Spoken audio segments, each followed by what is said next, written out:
네가 어찌하여 낙심하며 어찌하여 내 속에서 불안해하는가? 너는 하나님께 소망을 두라. 그가 나타나 도우심으로 말미암아 내가 여전히 찬송하리로다. 살아계신 하나님 감사합니다. 귀한 주일 주의 전에 나와서 찬송하며 예배할 수 있게 하신 하나님 감사합니다.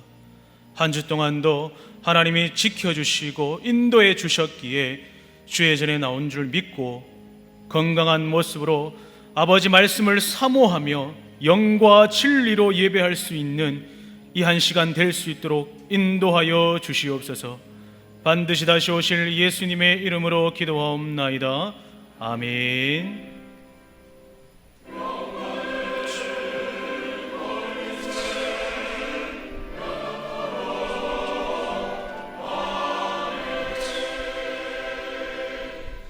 전능하사 천지를 만드신 하나님 아버지를 내가 믿사오며 그 외아들 우리 주 예수 그리스도를 믿사오니 이는 성령으로 잉태하사 동정녀 마리에게 나시고 본디오 빌라도에게 고난을 받으사 십자가에 못 박혀 죽으시고 장사한 지 사흘 만에 죽은 자 가운데서 다시 살아나시며 하늘에 오르사 전능하신 하나님 우편에 앉아 계시다가 저리로서 산자와 죽은 자를 심판하러 오시리라.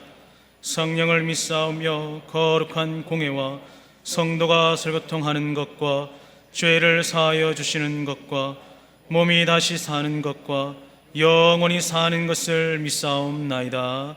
아멘.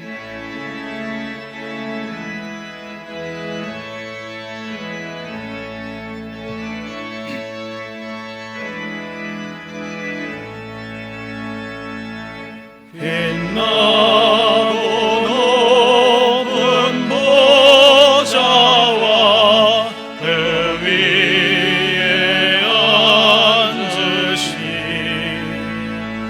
주 예수 얼굴 영광이 해같이 빛나네.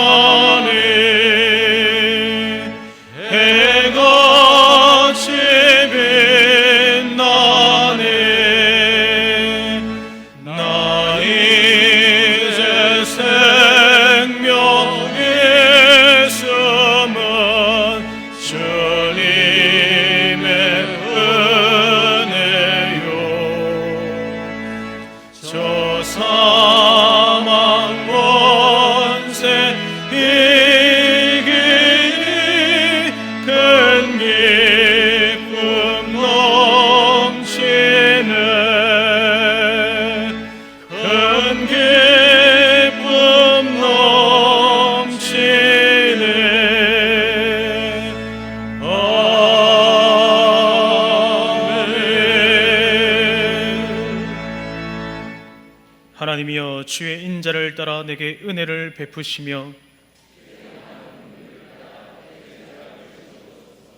나의 죄악을 말갛게 씻으시며 나의 죄를 깨끗이 제하소서.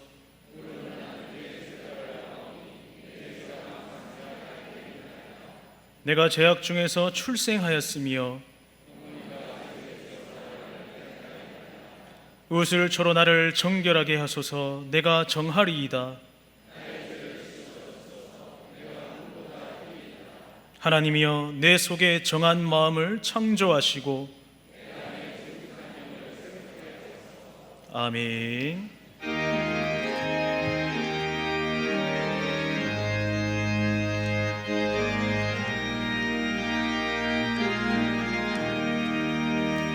주님의 뜻을 이루소서. 고요한 중에 기다리니 진흙과 같은 날 빚으소. 주님의 형상 만드소서. 주님의 뜻을 이루소서. 주님 말 앞에 엎드리니 나의 맘속을 살피시사 눈보다 주옵소서. 주님의 뜻을 이루소서. 병들어 몸이 피곤할 때 권능의 손을 내게 펴서 강건케 하여 주옵소서. 주님의 뜻을 이루소서. 온전히 나를 주장하사 주님과 함께 동행함을 만민이 알게 하옵소서.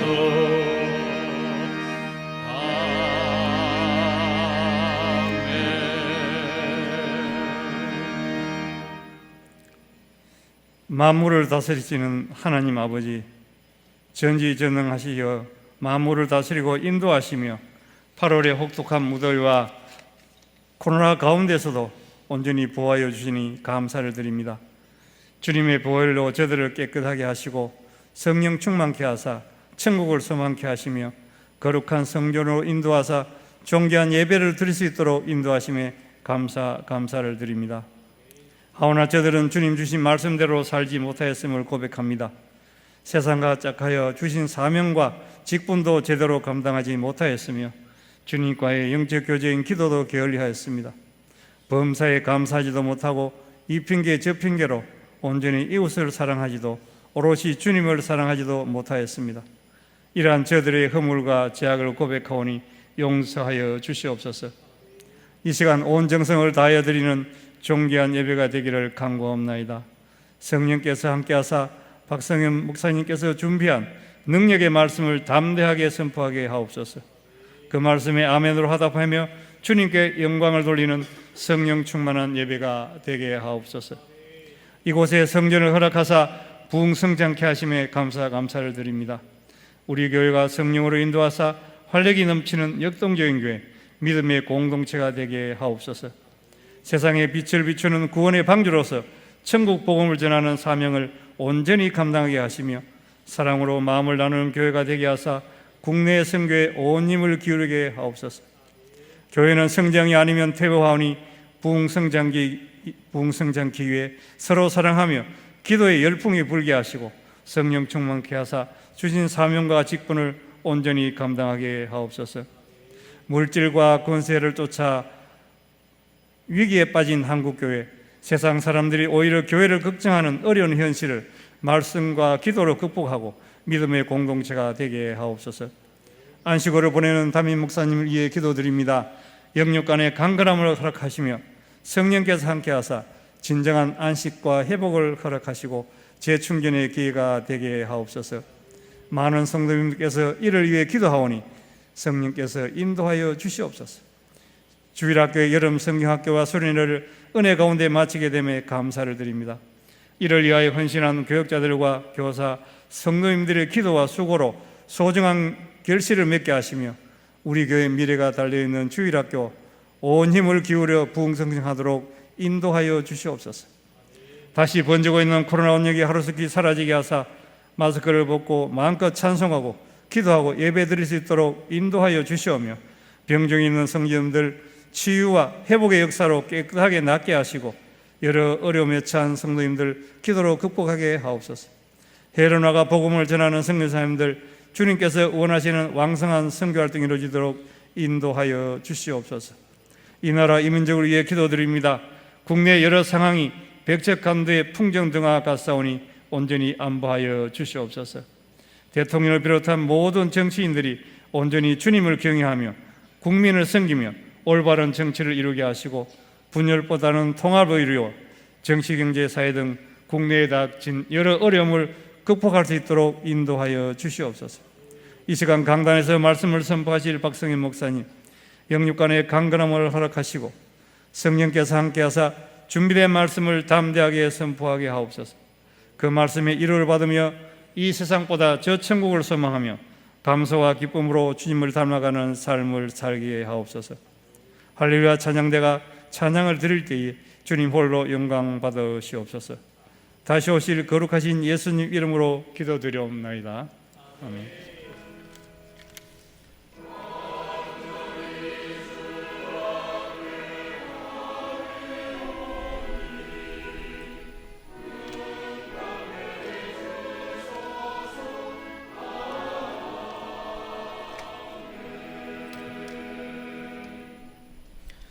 하나님의 말씀은 신약 성경 60페이지에 있는 마가복음 5장 25절에서 36절까지 말씀입니다. 마가복음 5장 25절에서 36절까지 말씀 제가 봉독해 드리겠습니다. 12해를 혈루증으로 앓아온 한 여자가 있어 많은 의사에게 많은 괴로움을 받았고 가진 것도 다 허비하였을 때 아무 효염이 없고 도리어 더 중하여졌던 차에 예수의 소문을 듣고 무리 가운데 끼어 뒤로 와서 그의 옷에 손을 대니 이는 내가 그의 옷에만 손을 대어도 구원을 받으리라 생각함일러라. 이에 그의 혈루 근원이 곧 마름에 병이 나은 줄을 몸에 깨달으니라. 예수께서 그 능력이 자기에게서 나간 줄을 곧 스스로 아시고 무리 가운데서 돌이켜 말씀하시되 누가 내 옷에 손을 대었느냐 하시니 제자들이 여짜오되 무리가 에워싸 미는 것을 보시며 누가 내게 손을 대었느냐 물으시나이까 하되 예수께서 이 일 행한 여자를 보려고 둘러보시니 여자가 자기에게 이루어진 일을 알고 두려워하여 떨며 와서 그 앞에 엎드려 모든 사실을 여쭈니 예수께서 이르시되 딸아 네 믿음이 너를 구원하였으니 평안히 가라. 네 병에서 놓여 건강할지어다. 아직 예수께서 말씀하실 때에 회당장 집에서 사람들이 와서 회당장에게 이르되 당신의 딸이 죽었나이다. 어찌하여 선생을 더 괴롭게 하나이까? 예수께서 그 하시는 말을 곁에서 들으시고 회당장에게 이르시되 두려워하지 말고 믿기만 하라 하시고. 준비한 예물 드리겠습니다.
살아계신 하나님 감사합니다. 거룩한 주일 주회전에 나와 예배하게 하시고 말씀 듣게 하신 하나님 감사합니다. 하나님 한 주 동안 하나님께 받은 그 은혜에 감사하여 우리가 예물을 드리며 또 하나님께 감사 예배 드리며 이 자리에 나왔습니다. 드려진 예물 가운데 하나님께서 기뻐 받아주시고 이 예물이 사용되어지는 곳에 하나님의 나라가 확장되는 일에 사용되어질 수 있도록 예수 그리스도의 사랑과 그 은혜가 널리 전파될 수 있도록 예수님의 기쁜 소식이 전파될 수 있도록 하나님 물질을 사용하여 주시옵소서. 오늘 하루도 모든 것을 주님께 맡기며 반드시 다시 오실 예수님의 이름으로 기도하옵나이다. 아멘. 광고 시간입니다. 주보 13면을 참고해 주시고 다음 주일 오후 2시 30분에 4층 새가족실에서 정기장학회로 모입니다. 성경책 표지가 낡아서 새 표지로 교체하기 원하시는 성도님들께서는 오늘까지 3층 서점으로 교체하실 성경책을 가지고 오시면 실비로 리폼해 드립니다. 피택자들께서는 오늘 4층 로비에서 8월 신앙생활 점검표를 수령하시면서 7월달 점검표를 로비 수거함에 제출해 주시기를 바랍니다. 그 외의 광고는 사랑의 게시판을 참조해 주시고 안식월 중으로 계신 우리 귀한 목사님을 위해서 계속해서 기도해 주시기를 부탁드립니다. 성가대 찬양 드리겠습니다.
아멘.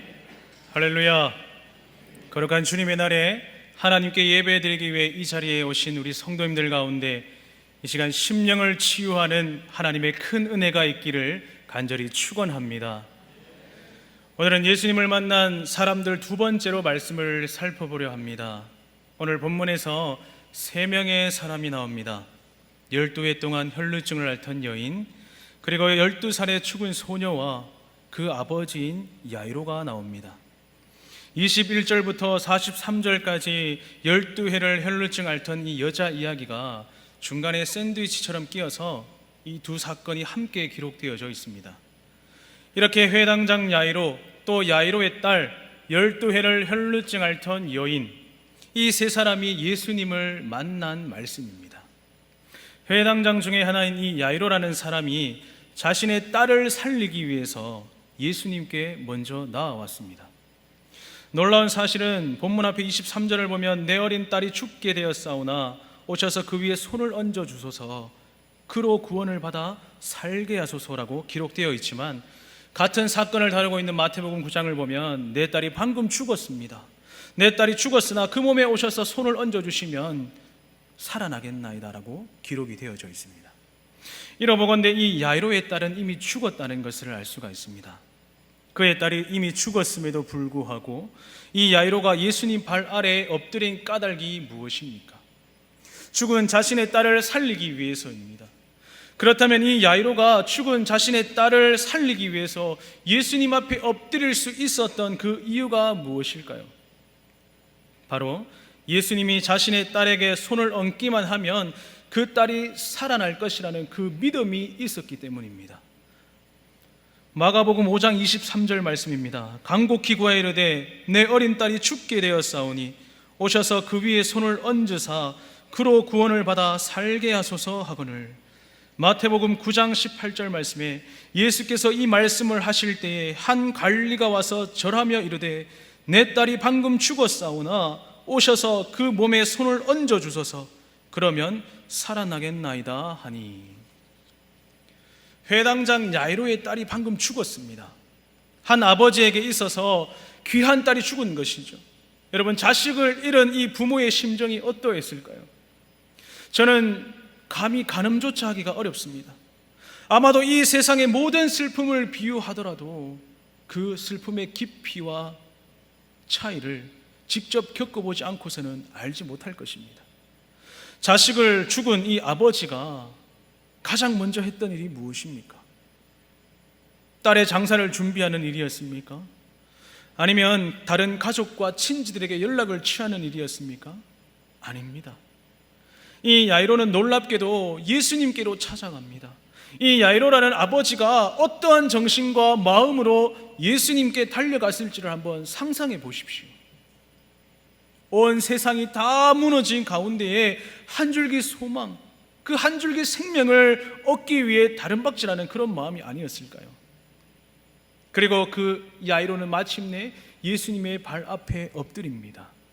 그리고 간곡하게 간절하게 이렇게 말씀하죠. 예수님, 내 어린 딸이 죽게 되었사오나 예수님께서 오셔서 내 딸의 손을 얹어서 만져주시면 그 딸이 살아나겠나이다. 이렇게 간절하게 야이로가 예수님께 간구하니 예수님께서 어찌하십니까? 그 야이로의 손을 잡고 함께 야이로의 집으로 가십니다. 그런데 이때도 예수님을 따르는 큰 무리가 있었습니다. 이 무리들도 예수님을 다 따라가면서 사람들이 너무 많아서 에워싸 밀 정도였습니다. 그러던 중에 12의 혈루증 앓던 여자가 등장을 하게 됩니다. 야이로의 입장에서는 어떠합니까? 너무나도 절박하고 간절한 이 시간에 예수님의 손길이 필요한 또 다른 사람이 등장하게 되었습니다. 이 12의 혈루증 앓아온 여자는 어떠한 사람입니까? 이 여자의 괴로움 역시 우리가 가늠할 수가 없고 알 수가 어렵습니다. 12년 동안, 여러분 12년 동안 혈루증, 얼마나 힘들고 괴롭고 슬프고 아팠을까요? 이 여인이 자신의 병을 낫기 위해서 안 해본 것이 있었을까요? 본문 26절을 보면 이 여인은 많은 의사들을 찾아갔지만 많은 괴로움을 받았고 가지고 있던 그 재산도 다 허비했다고 말씀합니다. 그렇게 허비했지만 아무런 효험도 얻을 수 없어서 더 중해졌다라고 말씀합니다. 그렇게 용하다던 의사들을 다 찾아가 봤지만, 있는 재산을 다 바쳤지만 어찌 되었습니까? 나음을 얻기는커녕 그 병이 오히려 더 심해졌다고 말씀합니다. 그러던 차에 예수님의 소문을 들었던 것입니다. 이 여자는 예수님의 소문을 듣고 예수님을 찾아와서 어떻게 했습니까? 이 여인은 회당장 야이로처럼 당당하게 예수님 앞에 발 앞에 엎드리지 못했고 간곡히 구하여 이르지도 못했습니다. 단지 예수님을 따르는 그 많은 사람들 무리에 끼어서 예수님의 옷자락, 그 옷에 손을 대었다는 것입니다. 왜 그렇게 했을까요? 오늘 본문 말씀 28절 말씀을 우리 다 함께 읽겠습니다. 시작. 이는 내가 그의 옷에만 손을 대어도 구원을 받으리라 생각함일러라. 할렐루야. 여러분, 이 여자의 생각이 정말로 놀랍지 않으십니까? 예수님의 옷에만 손을 대어도 구원을 받을 것이라는 이 생각 말입니다. 여러분, 어떻게 이렇게 생각을 했을까요? 이 여자는 예수님의 소문을 듣고 또 예수님을 믿게 된 것이죠. 바로 예수님을 믿는 믿음이 생긴 것입니다. 여러분, 믿음은 어디에서 납니까? 믿음은 들음에서 납니다. 할렐루야. 그러므로 오늘 우리도 말씀을 듣기 위해 주의 전에 나온 것 아니겠습니까? 로마서 10장 17절에서 18절 말씀을 보면, 그러므로 믿음은 들음에서 나며 들음은 그리스도의 말씀으로 말미암았느니라. 그러나 내가 말하노니 그들이 듣지 아니하였느냐. 그렇지 아니하니 그 소리가 온 땅에 퍼졌고 그 말씀이 땅 끝까지 이르렀도다 하였느니라. 12해를 혈루증 앓던 그 여자가 많은 의사들을 찾아갔지만 아무런 효험이 없었다고 말씀합니다. 가진 것도 다 잃고 병은 더 심해진 그 차에 예수님께서 병든 자를 고치시고 또 예수님께서 귀신 들린 자를 내쫓으신다는, 회복시켜 주신다는 그 말을 들은 것이죠. 그 소문을 듣고 이 여인은 어떻게 생각했을까요? 자신의 병 또한 예수님께서 낫게 해주실 것이라는 그 믿음을 가지고 예수님께로 나아간 것입니다. 여러분, 얼마나 큰 믿음이십니까? 얼마나 대단한 믿음입니까? 오늘 여러분들 이 자리에 어떻게 나오셨습니까? 예수님을 만나기 위해, 하나님을 만나기 위해 주의 전에 나오셨습니까? 말씀을 받아 먹기 위해서, 정말로 찬양을 아버지께 드리기 위해서 이 자리에 나오셨습니까? 예수님의 옷에 손만 대어도 내 병이 나을 것이라는 그 믿음을 가진 이 여인, 또한 자신이 혈루증을 앓는 것을 사람들이 알아버린다면 어찌 되겠습니까? 어떠한 위험을 받게 될지 모릅니다. 이 모든 것을 감수하고 이 여자는 예수님께로 나아온 것입니다. 왜요? 혈루증은 이 당시 이스라엘 당시의 부정한 병이었습니다. 율법에 유출병이 있는 자가 만진 자는 부정해진다고 나옵니다. 이 당시 유출병은 율법에 부정하다고 기록되어 있죠. 그녀의 몸뿐만 아니라 영혼까지 부정하다는 말입니다. 이 12회를 혈루증 앓던 여인이 예수님을 따르던 그 무리에 끼어서 예수님을 만지려고 했다는 것, 그것을 사람들에게 들키면 어찌 되겠습니까? 내가 어떠한 취급을 받게 될지 생각하기도 무섭습니다. 그런데 이 여인은 그 모든 것을 뒤로하고 어찌합니까? 내가 예수님 옷에만 손을 대어도 내 병이 나을 것이라는 그 믿음 하나로 이 많은 사람들 틈에 끼어든 것입니다. 그리하여 이 여인은 어찌 됩니까? 예수님의 옷에 손을 대었습니다. 본문 29절 말씀, 이에 그의 혈루 근원이 곧 마름에 병이 나은 줄을 몸에 깨달으니라. 예수님의 옷에 손을 대었더니 믿음대로 그 병이 나음을 얻었습니다. 피가 흐르던 곳에 근원이 말라버려서 여자의 병이 나음을 잃게 된 것이죠. 그리고 이 여자는 자신의 병을 나음을 몸으로 스스로 깨달았다고 합니다. 그리고 예수님께서 능력이 자기에게서 나간 것을 아시고 자신을 따르던 많은 사람들 가운데 돌이켜서 이렇게 질문하시죠. 누가 내 옷에 손을 대었느냐? 예수님께서 이렇게 말씀하시는 것을 보시고 제자들이 이렇게 말합니다. 예수님, 이렇게 많은 사람들이 에워싸 밀 정도인데 그것을 알면서도 누가 손을 대었냐고 물으십니까? 제자가 그렇게 말을 하죠. 예수님께서 제자들이 뭐라고 하든지 간에 그것에 아랑곳하지 않고 이 일을 행한 여자를 둘러보십니다. 그리고 여자를 찾으시려고 한 것이죠. 본문 32절에서 33절 말씀입니다. 예수께서 이 일 행한 여자를 보러고 둘러보시니 여자가 자기에게 이루어진 일을 알고 두려워하여 떨며 와서 그 앞에 엎드려 모든 사실을 여쭈니. 12의 혈루증을 앓던 이 여자가 예수님께서 자기를 찾으려고 하니까 자신의 병나음을 자신의 몸이 스스로 알고 두려워 떨며 와서 예수님 발 앞에 엎드려서 모든 사실을 이야기합니다. 여러분, 방금 전까지 자신이 병든 것을 숨긴 채로 예수님 그 무리 안에 와서 예수님 옷만 잡으려고 했었습니다. 그랬던 그녀가 이제는 어찌합니까? 병나음을 받고 예수님, 모든 사람들이 보는 앞에 예수님 앞에 엎드려 경배합니다. 이제는 뒤에서 숨어서 예수님을 만지는 것이 아니라 예수님 앞에 엎드렸다는 것입니다. 즉 해당장 야이로가 모든 사람들을 보는 앞에서 예수님께 엎드렸듯이 말입니다. 예수님께서 이 여인을 왜 찾으셨습니까? 자신의 능력이 나간 것을 아시고 따지려고 찾으셨습니까? 아니면 누군지 얼굴이나 한번 보기 위해서? 예수님은 이 여자를 무엇이라고 부르셨습니까? 예수님께서는 이 여자에게 딸아라고 불러주셨습니다. 얼마나 따뜻한 음성입니까? 예수님께서 이 여자의 큰 믿음을 보시고 천국 백성으로 삼아주신 겁니다. 천국의 아들, 딸로 삼아주셨다는 것입니다. 그리고 나서 그 딸을 보고 딸아라고 불러주셨습니다. 이 음성을 들은 이 여자의 마음은 어떠했을까요? 얼마나 기쁘고 얼마나 감격스러웠을까요? 자신의 병 때문에 늘 죄인 취급을 받고 사람들을 피해 다녀야 했던 이 여인이 예수님의 부드러운 음성으로 따라라고 불러주었을 때에 그 모든 병이 나음을 받았다는 것입니다. 본문 34절 말씀입니다. 예수께서 이르시되 딸아 네 믿음이 너를 구원하였으니 평안히 가라 네 병에서 놓여 건강할지어다. 할렐루야. 아멘. 예수님께서 이 여자에게 딸아라고 부르시면서 뭐라고 말씀합니까? 네 믿음이 너를 구원하였다.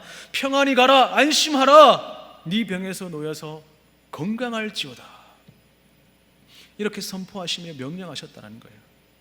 이제 이 여자는 12년 동안 자신을 괴롭히고 있던 그 혈루증에서 놓여서 자유를 얻었습니다. 예수님을 만남으로 새 삶을 살아가게 된 것이죠. 이렇게 천국 잔치가 이 여자에게 벌어지고 있는 동안에 예수님께서 아직 이 여자에게 말씀하실 때에 누가 옵니까? 바로 회당장 야이로의 집에서 사람들이 옵니다. 그리고 야이로에게 이렇게 말을 하지요. 당신의 딸이 죽었어. 그런데 어찌하여 더 예수님을 더 힘들게 해? 이렇게 말을 합니다. 이럴 때 그것을 곁에서 들으신 예수님께서 뭐라고 말씀합니까? 회당장 야이로에게 이렇게 말씀하시죠. 두려워하지 말고 믿기만 하라. 두려워하지 말고 믿기만 하라. 예수님께서 야이로가 두려워하시는 것을 알고 이렇게 말씀합니다. 믿기만 하라.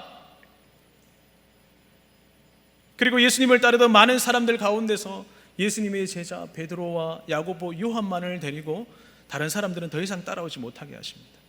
그리고 회당장 집으로 갔는데 그 회당장 집 분위기가 어떠하겠습니까? 그야말로 초상집 분위기입니다. 어린 자녀가 죽었으니까 그 초상집 분위기가 얼마나 더 암울하고 슬펐을까요? 사람들이 떠들기도 하고 또 울며 심히 통곡하는 것을 그 예수님께서 보시고 이렇게 말씀하십니다. 너희가 어찌하여 떠들며 우느냐? 이 여자아이가 죽은 것이 아니라 잔다라고 말합니다. 그러자 그 주변에 있던 사람들이 아멘으로 화답했을까요? 아니요. 비웃었습니다. 비웃는 그들을 예수님께서 다 밖으로 내보내시고 회당장 집에는 죽은 아이의 부모와 또 예수님의 제자 그리고 야이로의 죽은 딸만이 남아 있었습니다. 이제 아이의 부모들을 또 제자들을 데리고 예수님께서 그 아이가 있는 방에 가셔서 뭐라고 말씀하십니까? 마가복음 5장 41절에서 43절 말씀. 그 아이의 손을 잡고 이르시되 달리다고 마시니 번역하면 곧 내가 네게 말하노니 소녀야 일어나라 하심이라. 소녀가 곧 일어나서 걸으니 나이가 12살이라. 사람들이 곧 크게 놀라고 놀라거늘 예수께서 이 일을 아무도 알지 못하게 하라고 그들을 많이 경계하시고 이에 소녀에게 먹을 것을 주라 하시니라. 예수님은 야이로가 처음 예수님의 발 앞에 엎드려 간곡히 부탁한 대로 그 아이의 딸의 몸에 손을 대었습니다. 그냥 살짝 얹으신 것이 아니라 그 아이의 손을 잡고 달리다고 하셨습니다. 그리고 소녀를 일으켜 주셨지요. 죽었던 소녀가 살아난 것입니다. 함께 있던 딸의 부모와 또 제자 3명이 얼마나 놀랐겠습니까? 방금 읽은 말씀에서 크게 놀라고 놀랐다라고 성경은 말씀하고 있습니다. 이렇게 놀라고 있는 자들에게 이 일을 아무에게도 알리지 못하게 많이 경계하시고 또 그 일어난 소녀에게 뭐라고 말씀합니까? 먹을 것을 주라 하시며 마가복음 5장은 끝이 납니다. 여러분, 오늘날 예수님을 믿고 살아가는 우리들에게 이 두 가지 기적의 말씀을 주신 이유가 무엇입니까? 오늘 이 순간에 예수님의 말씀을 듣기 위해 앉아있는 우리들에게도 동일하게 이 두 가지 기적의 은혜가 우리들에게 임해야 합니다. 예수님께서 공생애를 사시면서 수없이 많은 사람들에게 기적을 행하시고 또 마지막에 나를 위해 십자가에 죽으시고 사흘 만에 부활하셨습니다. 예수님의 공생의 발자취를 따라가다 보면 눈먼 자, 안진뱅이, 나병한 자, 귀신 들린 자, 12의 혈루증 앓던 여인, 죽었다가 살아난 이 12살의 죽은 소녀, 이 소녀의 모습이 나의 모습임을 깨닫게 됩니다. 우리는 우리의 영혼이 어떠한 모습을 하고 있든지 아름답게 치장을 하고 아름다운 옷을 입고 오늘 이 자리에 앉아 있습니다. 그러나 우리의 육신의 옷뿐만 아니라 영혼의 옷을 아름답게 입고 정결한 영혼으로 하나님 앞에 나와야 합니다. 예수님께서 이 두 가지 기적을 행하실 때에 다른 한쪽에서는 어떠한 일이 일어났습니까? 예수님을 죽이려고 음모하는 자들이 있었습니다. 바로 바리새인들과 지도자들이었죠. 이들은 왜 예수님을 죽이려고 했습니까? 바로 예수님께서 율법을 어겼다고 생각했기 때문입니다. 그런데 오늘 이 두 가지 기적을 한번 보십시오. 율법에 유칠병이 있는 자를 만진 자는 부정하다고 했습니다. 그러나 예수님께서 부정해지신 것이 아니라 오히려 유칠병이 있던 그 여인이 정결함을 얻게 되었습니다. 깨끗함을 얻게 된 것이죠. 또한 율법에서 시체를 만지는 것은 부정한 일임에도 불구하고 예수님은 죽은 이 야이로의 딸의 손을 잡아주셨습니다. 그리고 그 딸을 다시 살게 해주셨다는 겁니다. 죽었던 생명까지도 다시 살게 해주셨다는 겁니다. 그런데 놀랍게도 이 두 가지 기적을 모두 가까이서 바라본 자가 누구였습니까? 율법에 능통한 바리새인이었습니다. 바로 바리새인 율법사 회당장 야이로였습니다. 놀랍지 않으십니까? 율법을 너무나도 잘 알고 있는 이 야이로가 예수님께 자신의 죽은 딸을 그 딸에게 손을 얹어서 구원을 받아 살게 해달라고 부탁을 한 것입니다. 야이로의 동료나 친구들은 예수님을 죽이려고 모의하고 있었지만 이 야이로는 그 모의에 동참하지 않고 어떻게 해요? 예수님 앞에 엎드렸다는 겁니다. 그 예수님이 율법을 초월하시고 또 기적을 행하시는 것을 보고 깨달음을 얻은 것입니다. 어떤 깨달음요? 바로 예수님께서 율법 위에 계신 분이라는 사실 말입니다. 그 믿음으로 예수님 앞에 엎드린 것이죠. 그리고 마침내 이 야이로는 모든 율법을 초월하신, 모든 것을 정결하게 하시는 그 예수님의 기적을 예수님 발 앞에 엎드려 구하였고, 이 야이로가 예수님께 구한 대로 응답받는 놀라운 기적의 역사가 오늘 말씀에서 일어나게 됩니다. 야이로의 바로 눈앞에서 12의 혈루증 앓던 여인이 예수님의 옷에 손만 대었는데도 그 혈루의 근원이 말라서 구원을 받게 되었고, 또 자신의 딸 또한 죽었던 그 딸 가운데 예수님께서 손을 잡고 달리다고 하시니 살아난 그 기적을 이 야이로가 체험을 한 것입니다. 이 모든 기적을 베풀어 주신 것이 무엇입니까? 예수님이 구원자, 또한 예수님께서 메시아라고 믿고 나와왔던 이 야이로에게 베풀어 주신 하나님의 큰 은혜입니다.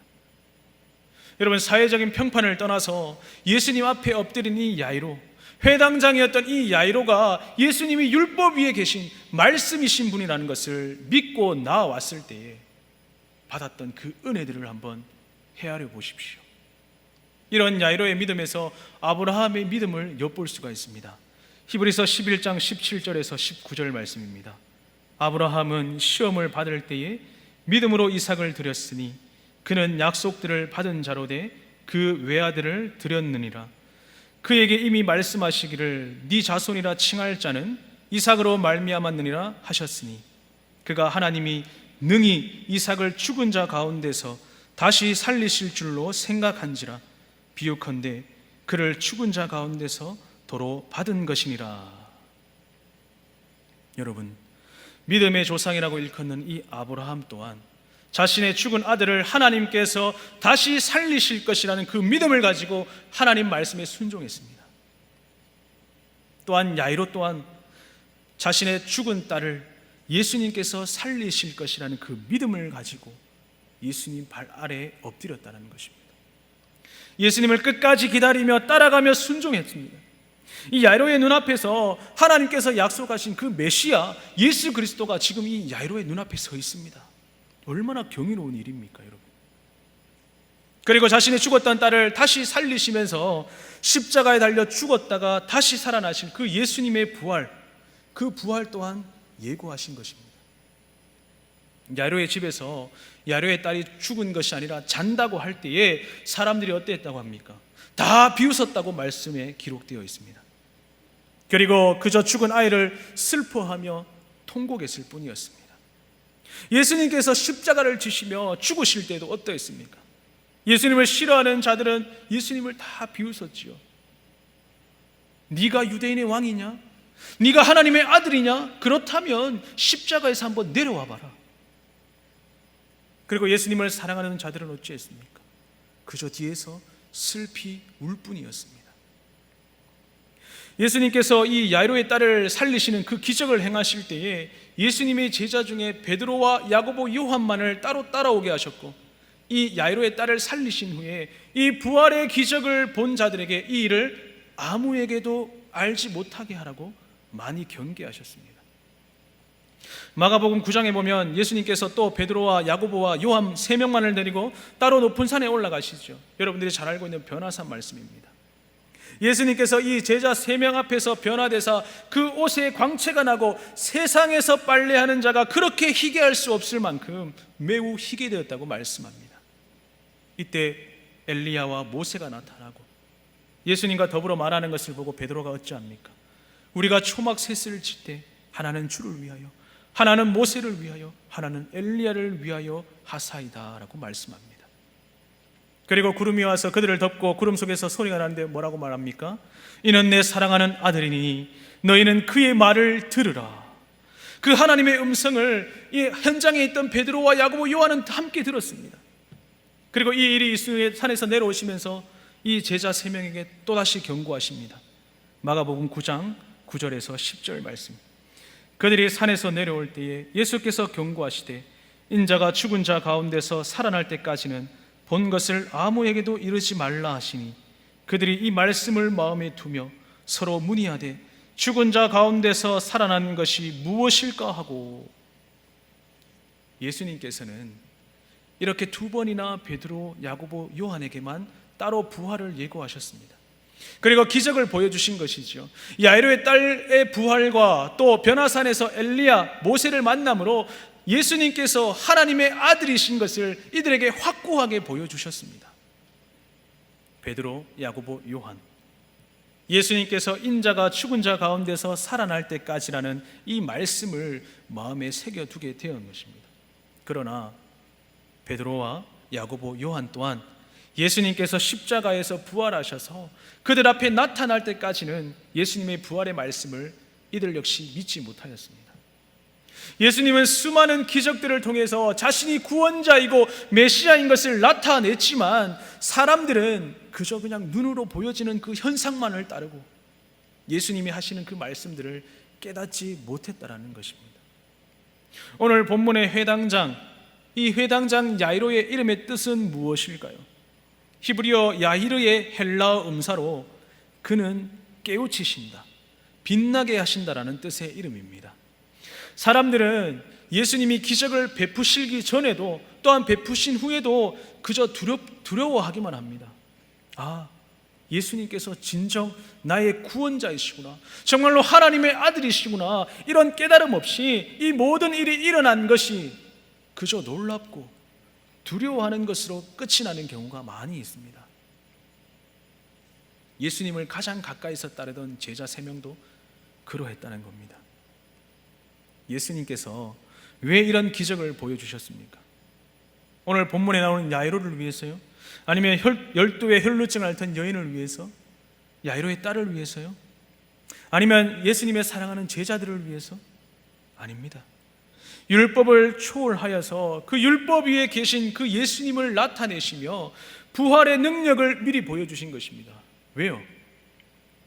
예수님을 진정으로 믿는 그 믿음을 가지라고 말입니다.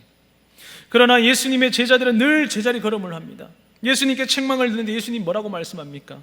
너희가 아직도 믿음이 없느냐? 너희가 아직도 깨닫지 못하느냐? 자신의 딸이 죽은 가운데서 예수님의 발 앞에 나온 이 야이로 역시도 두려움이 있었습니다. 또한 예수님을 함께 따라다니던 이 제자들도 그 마음에 두려움이 있었습니다. 그리고 예수님께서 이들에게 뭐라고 말씀합니까? 그리고 오늘날 우리에게 뭐라고 말씀하십니까? 두려워하지 말고 믿기만 하라. 뭐라고 말씀하신다고요? 두려워하지 말고 믿기만 하라. 그렇게 말씀하십니다.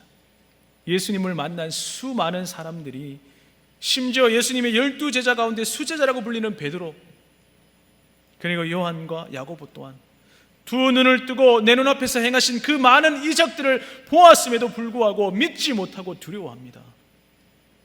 예수님께서 그렇게도 여러 번 자신의 죽음과 부활에 관해서 말씀하셨는데도 말입니다. 그 제자들은 깨닫지 못하였고 믿지 못하였고 예수님의 십자가 고난 앞에서 다 도망가 버렸습니다.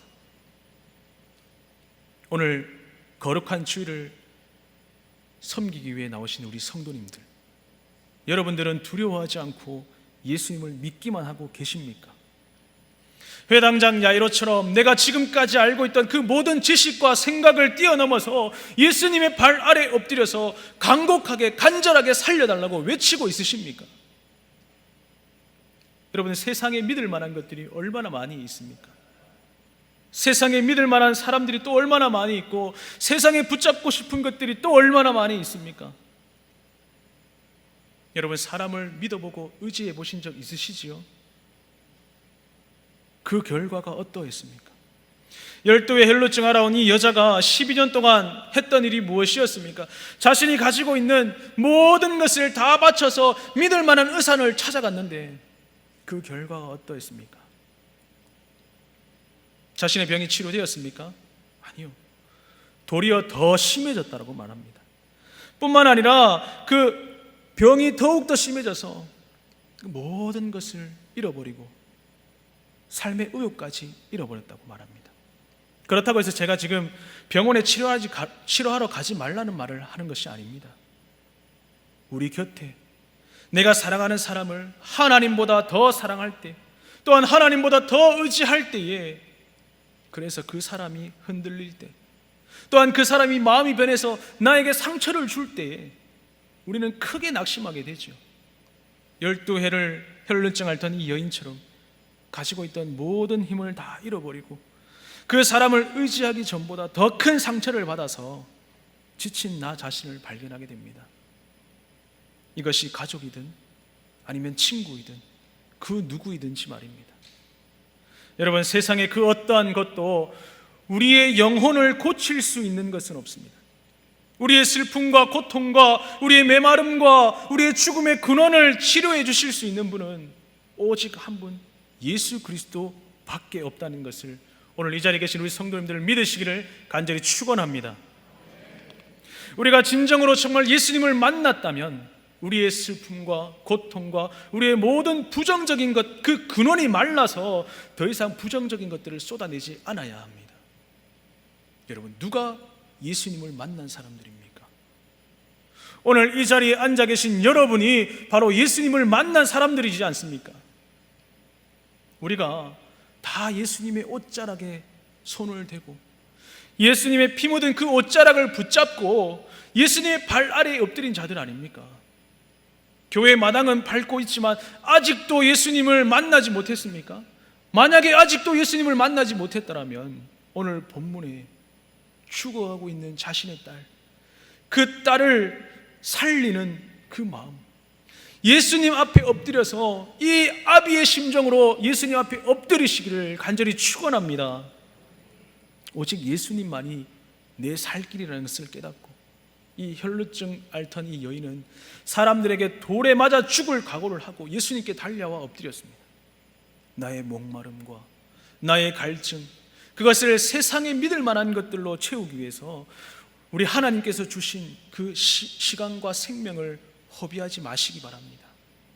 하나님의 질투가 얼마나 무서운지 아시지요?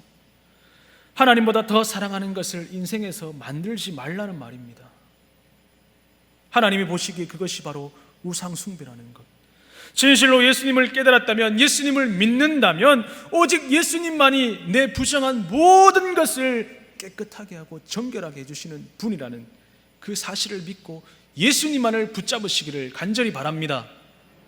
사람을 의지하고요, 돈을 의지하고 그렇게 내가 가지고 있던 그 모든 것을 다 잃어버린 후에 그때서 천부여 의지없어서 손들고 옵니다 하지 마시고, 그 전에 예수님 앞에 엎드릴 수 있는 우리 성도님들이 되시기를 바랍니다. 우리는 말씀으로 이미 예수님에 대해서 듣고 믿고 있습니다. 여러분, 믿음은 들음에서 나고 들음은 하나님의 말씀으로 말미암지 않습니까? 그렇다면 오늘 이 순간에 하나님의 말씀의 검이 여러분의 심령을 찔러 쪼개었다면 여러분을 하나님께 산제물로 드리십시오. 여러분 자신을 온전히 하나님께 올려드리는 것, 그것이 바로 예배입니다.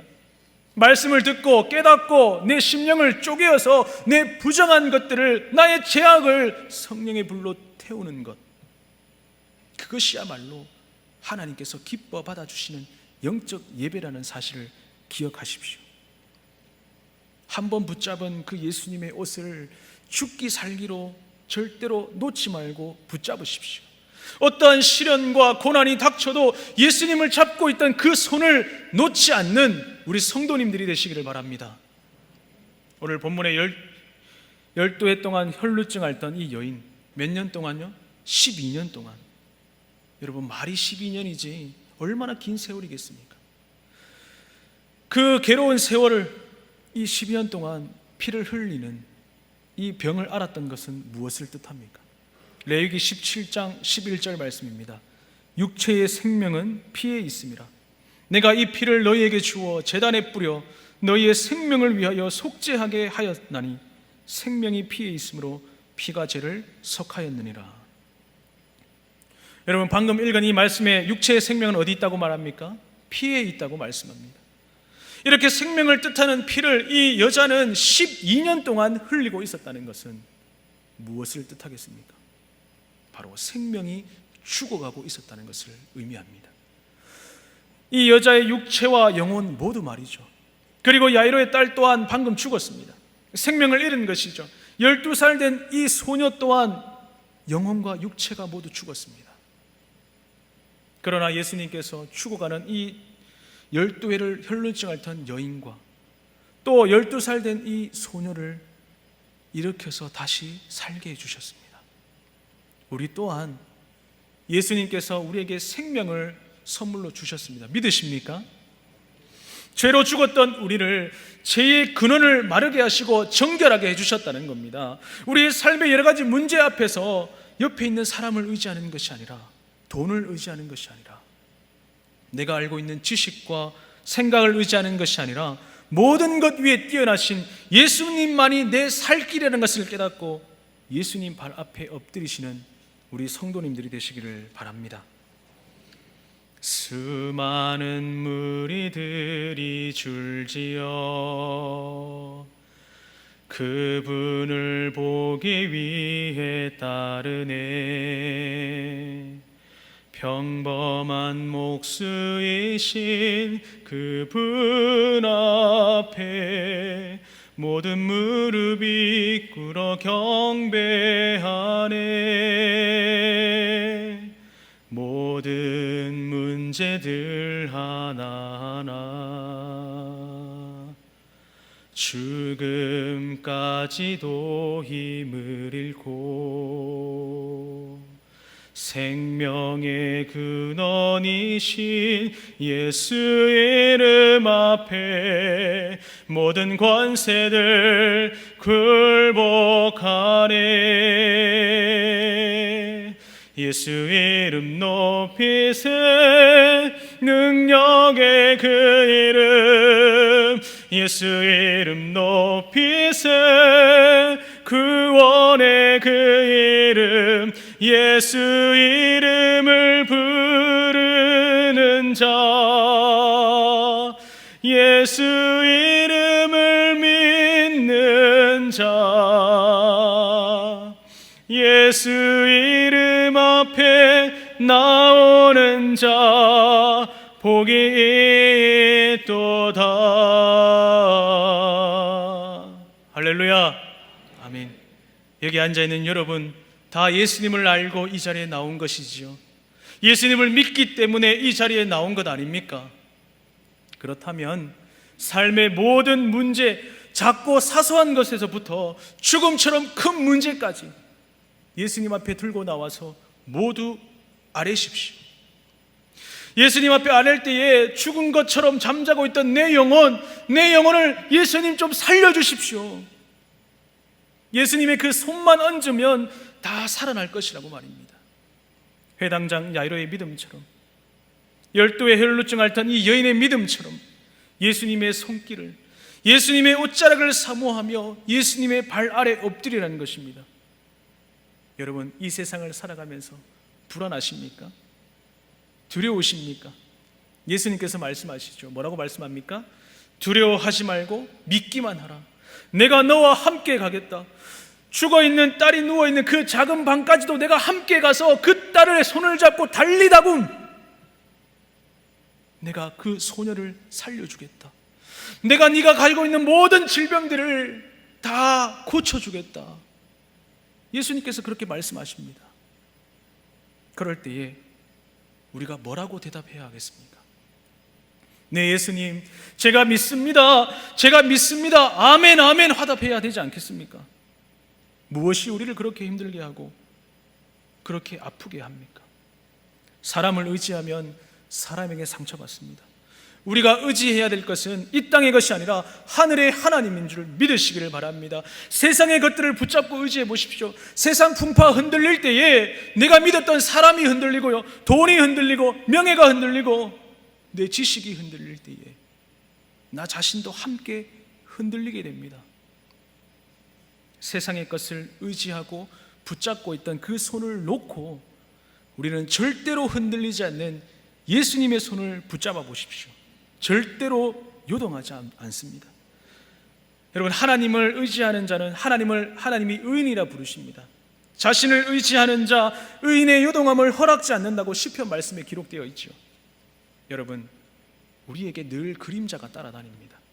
우리가 움직이니까 그림자도 움직이며 햇빛의 그 방향에 따라서 수없이 회전하죠. 그러나 우리 하나님은 어떻습니까?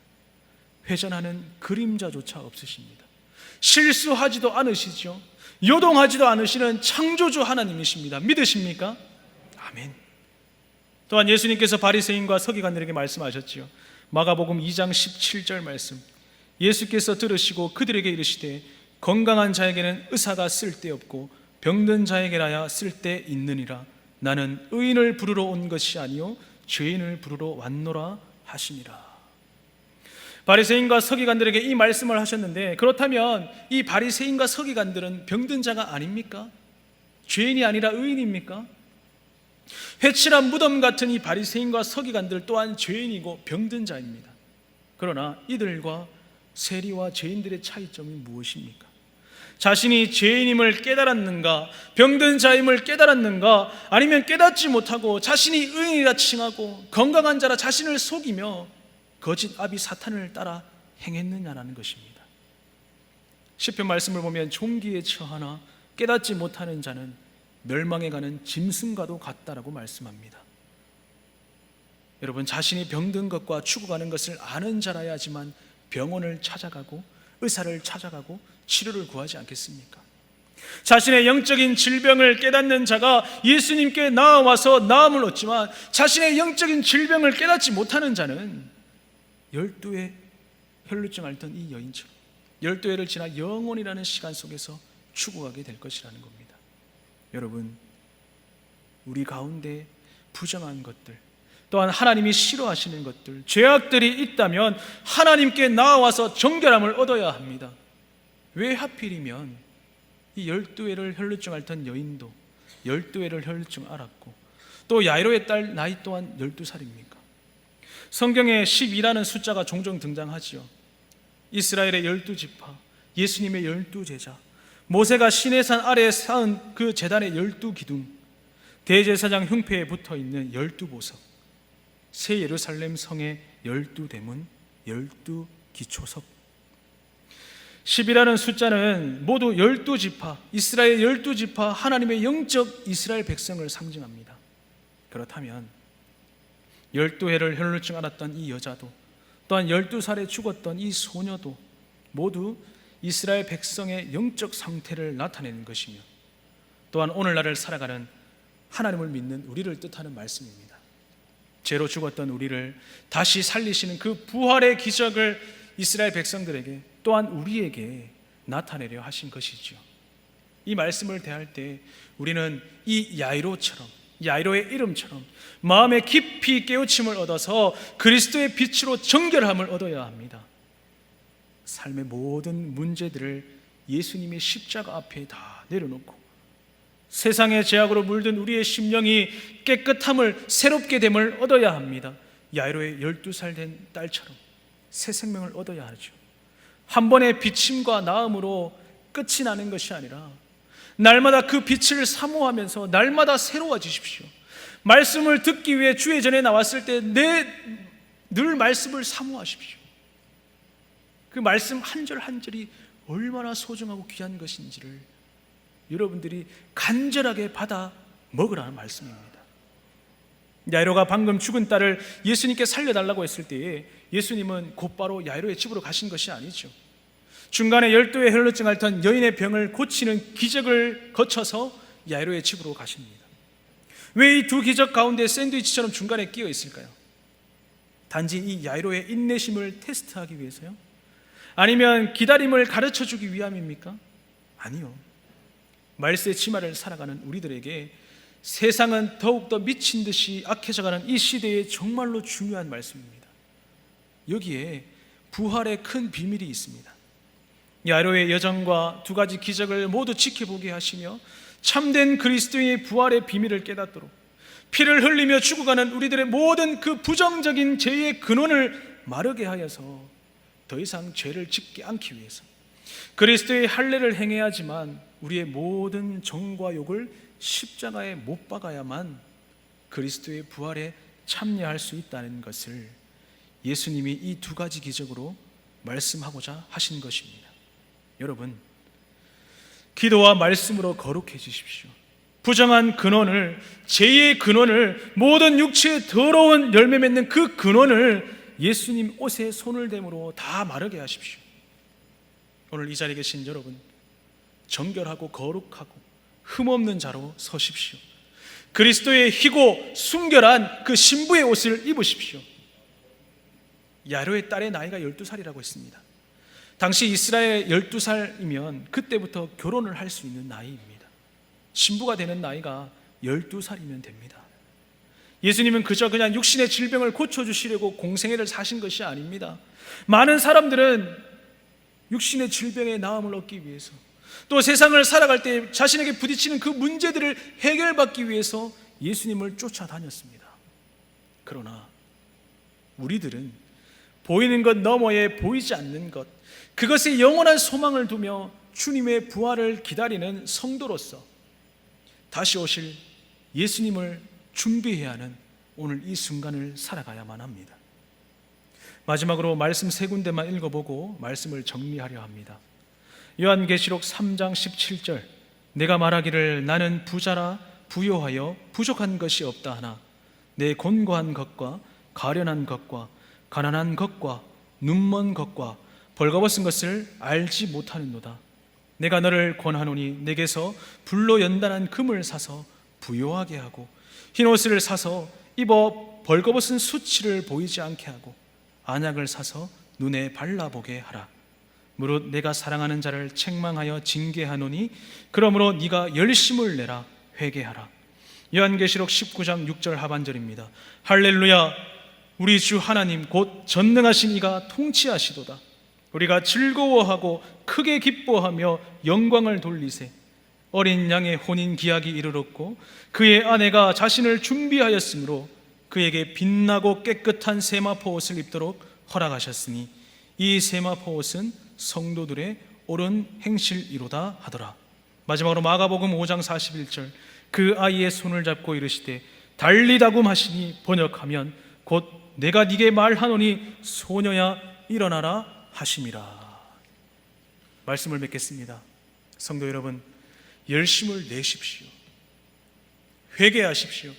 주님 오실 때가 멀지 않았습니다. 여러분, 가장 큰 소망이 무엇입니까? 마음속에 가장 큰 소원이 무엇입니까?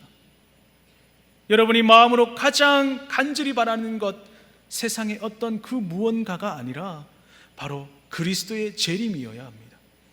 하나님을 진정으로 사랑한다면 예수님 다시 오실 그날을 누구보다도 애타게 기다려야 하는, 간절하게 찾아야 한다는 것입니다. 왜요? 하나님을 사랑하니까 하나님 나라에 가고 싶은 것은 당연합니다.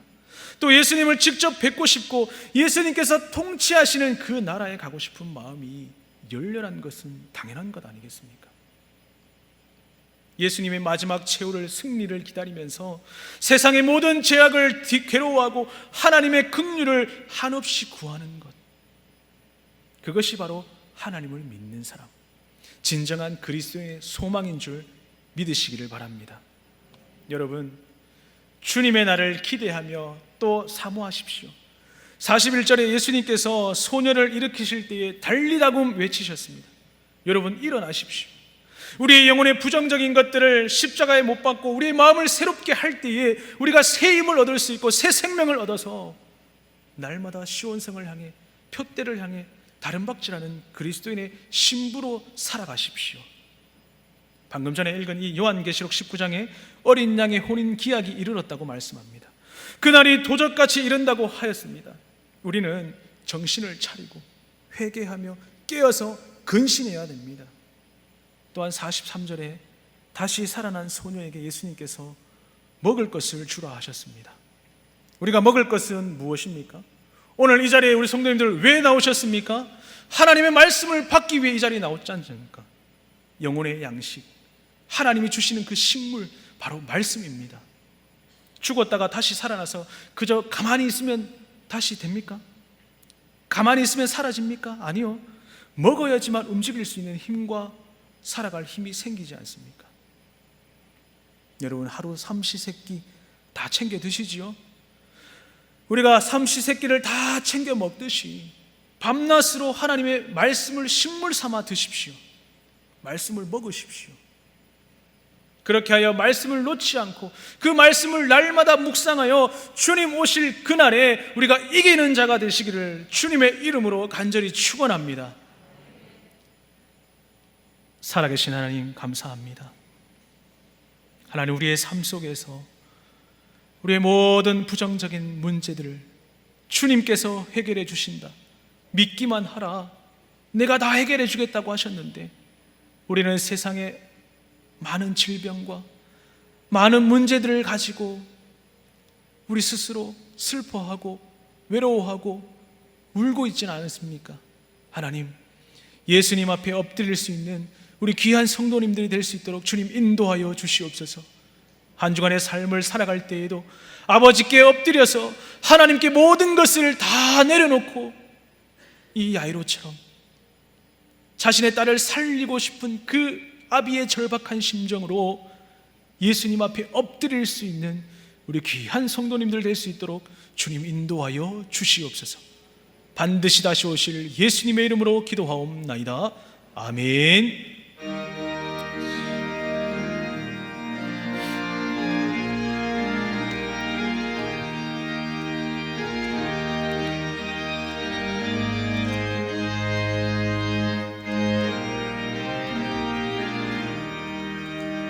주 믿는 사람 일어나 다 힘을 합하여 이 세상 모든 마귀를 다 쳐서 멸하세. 저 앞에 오는 적군을 다 싸워 이겨라. 주 예수 믿는 힘으로 온 세상 이기네. 아멘. 믿음 이기네. 믿음 이기네. 주 예수를 믿음이 온 세상 이기네. 온 인류 마귀 괴율로 큰 죄에 빠지니 진리로 띠를 띠고서 늘 기도드리세. 참 믿고 의지하면서 겁없이 나갈 때 주 예수 믿는 힘으로 온 세상 이기네. 아멘. 믿음이 이기네. 믿음이 이기네. 주 예수를 믿음이 온 세상 이기네. 끝까지 이긴 자에게 흰 옷을 입히고 또 영생 복을 주시니 참 기쁜 일일세. 이 어두운 세상 지나서 저 천성 가도록 주 예수 믿는 힘으로 온 세상 이기네. 믿음이 이기네. 믿음이 이기네. 주 예수를 믿음이 온 세상 이기네. 지금은 우리 주 예수 그리스도의 은혜와 하나님 아버지의 말로 닿을 수 없는 크신 사랑과 성령님의 위로 교통하시니 이 야이로의 절박한 심정으로 예수님 앞에 엎드린 것처럼 우리 귀한 성도들 날마다 예수님 앞에 엎드려 예수님과 함께 동행하기를 다짐하는, 결단하는 우리 귀한 성도님들의 머리 위에 가정과 직장과 사업장과 마음의 소원들 위에 자녀들의 앞길 위에 이제로부터 영원토록 함께 있을지어다. 아멘.